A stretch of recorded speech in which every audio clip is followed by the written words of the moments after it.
Hello. James has been telling me how he has an amazing recipe for juicy, tasty chicken. In fact, he says it'll be the most moist I've ever had.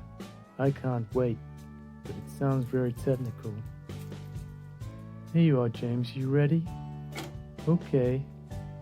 Upside down chicken. No, that can't be it. Surely.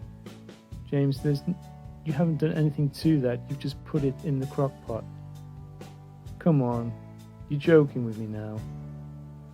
Okay, you got me there. So you add in some salt. And what else are you going to do?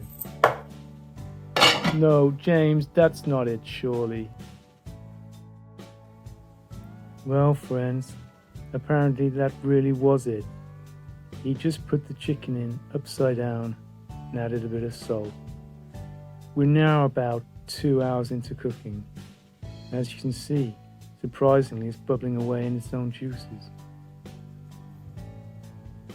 Okay, it's been about 4 hours now, and we're ready to serve. James, you better not be winding me up with this. Let's just get it on the plate. Come on.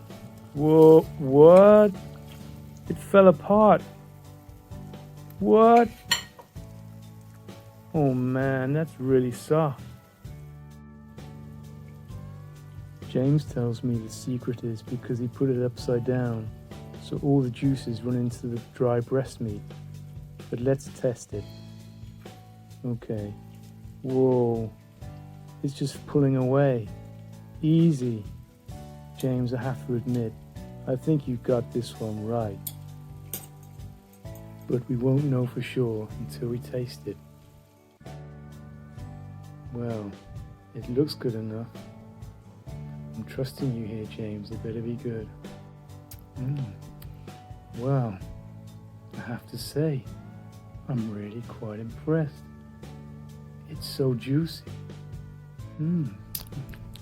It's like the most chickeny chicken I've ever eaten. I just don't know why. Maybe it's because all the juices ran into the meat. Whatever it was, you've done a really good job. What? Eat my greens? Oh, come on now. Well, I'm eating the reds just to prove a point. Okay. Well, that's it, everyone. Try it at home. As you can see, it was easy. See you again soon.